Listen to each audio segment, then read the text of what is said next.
Hi, it's Lori from Coast to Coast Craft Girls coming to you from the West Coast.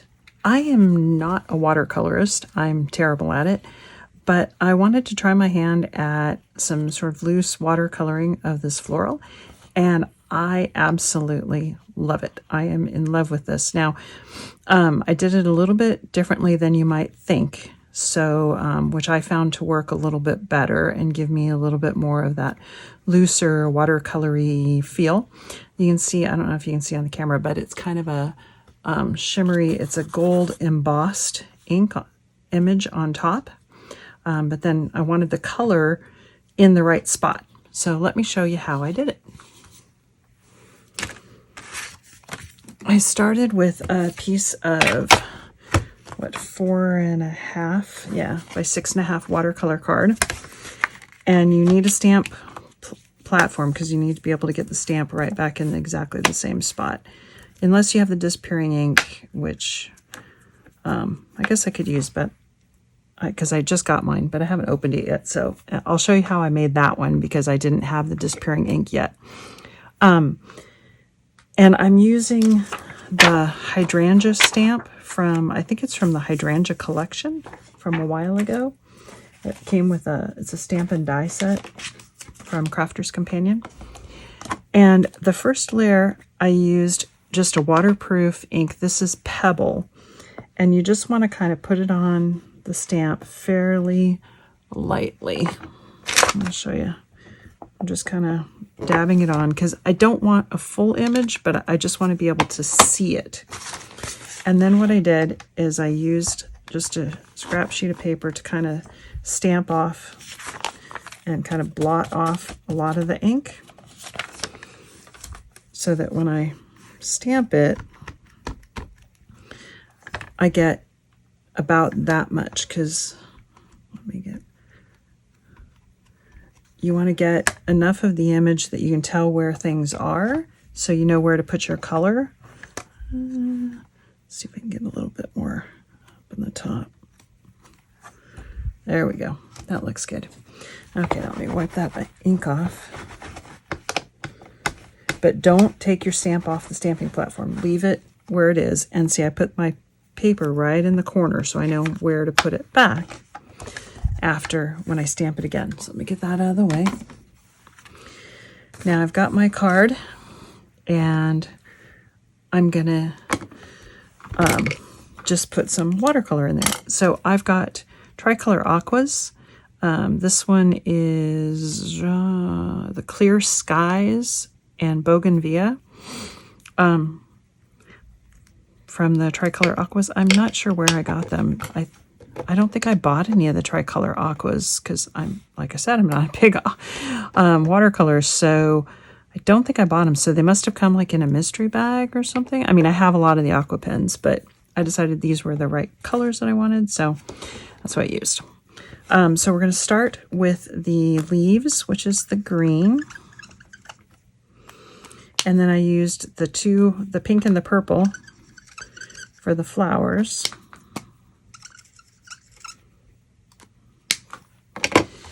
And I've got a thing of water, and I'm just going to get all of my paper very wet and then get all my aquas wet. And you just want to dab it on.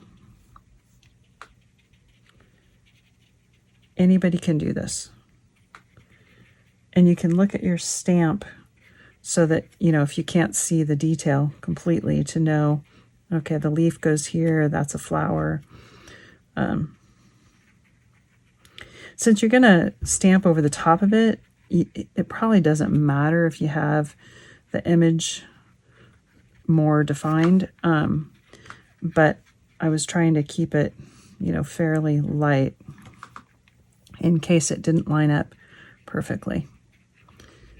Now my card's getting dry, so I'm just gonna, because I want to keep it wet, so you keep that paint moving. And just hold it down because when it's wet, it has a tendency to want to curl.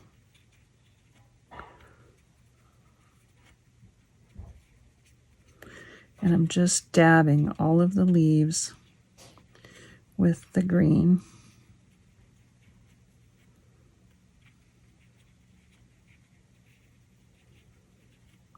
And the whole point is you don't want it to be perfect. Oh, I forgot to get a paper towel. Grab one.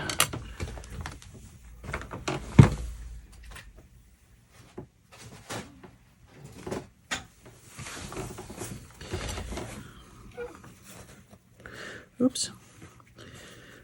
That's okay. I don't mind that because I'll put some color on it anyway. So clean that brush off.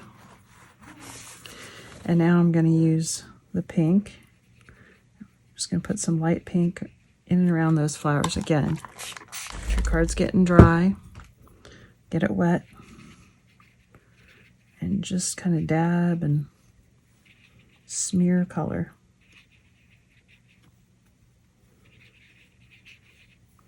And if they mix, that's okay. It's the benefit of watercolor is it doesn't matter.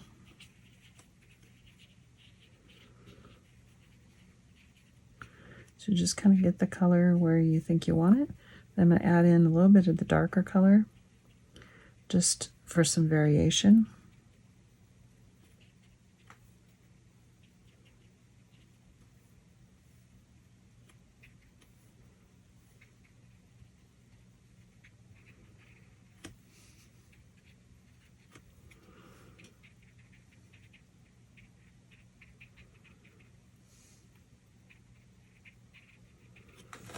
Okay, now let me clean up my green and purple. I'm just going to put some, I forgot to grab a cup of water, so I'm just going to use this to wash my brush off.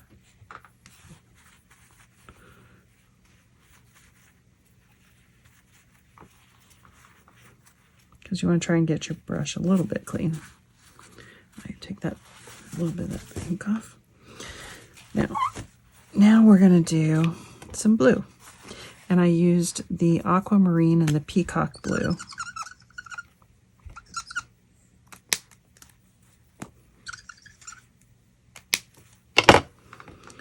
And all I did, I wet my paint out of my pen skin.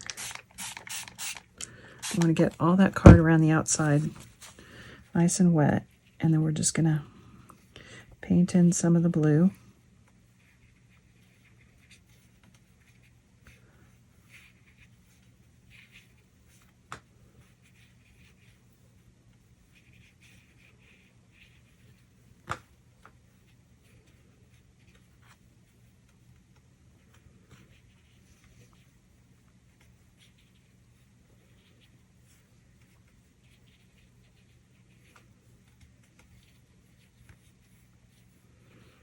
All the way to those edges.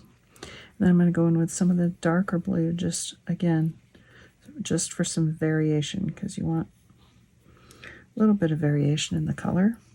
You don't want all one solid color.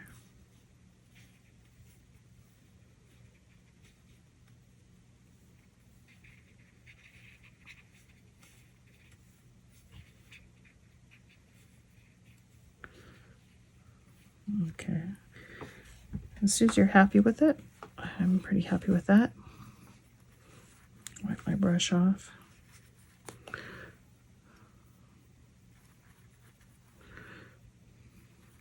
I'll go wash it when I'm done. Let's get the color up. Some of the water.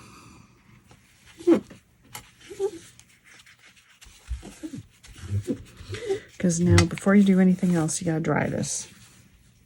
So take your hair tool. Sorry, I'm gonna turn this on. I'll turn the volume off.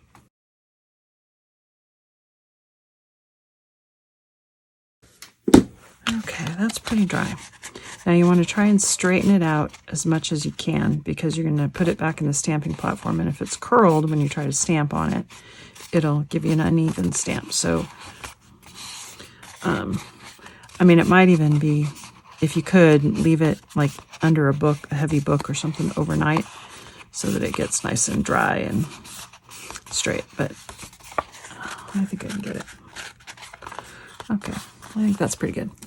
Now we're going to bring our stamping platform back in, and we're going to put the paper back in that corner right where it was.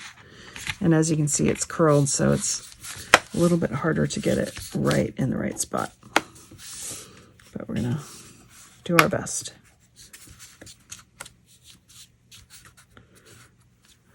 And now we're gonna ink up that stamp with our Midas metallic pigment ink.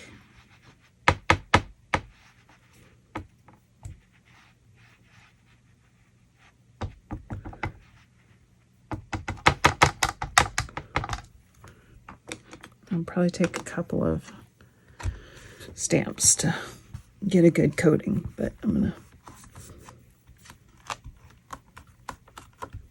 And I have gold embossing powder, but I still use the gold ink pad, just in case you miss anything with the embossing powder, then the gold ink is showing through. So I'm going to give this one more coat.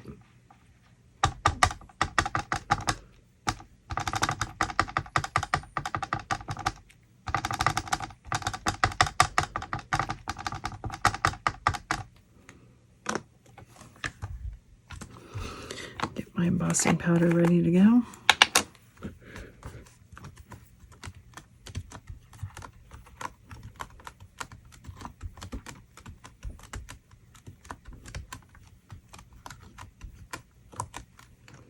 Okay, I think I got that.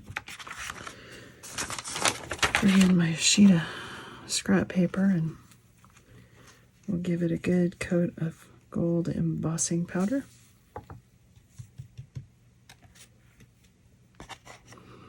Looks like that worked pretty well.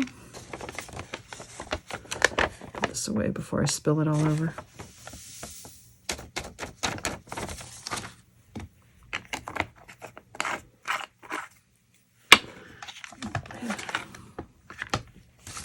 Heat tool back out here.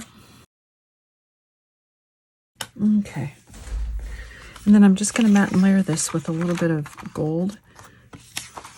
This is actually gold foil card from Michaels.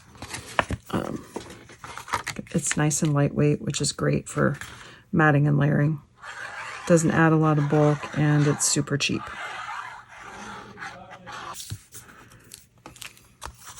And then I love the look of a black matte layer. It's something I had never really thought about before, and then Craig Laird on Crafters TV does that a lot, and I love the look of it. I think it really sets it off nicely, especially if you got a nice thin black layer. I'll put it on a 5x7 card base.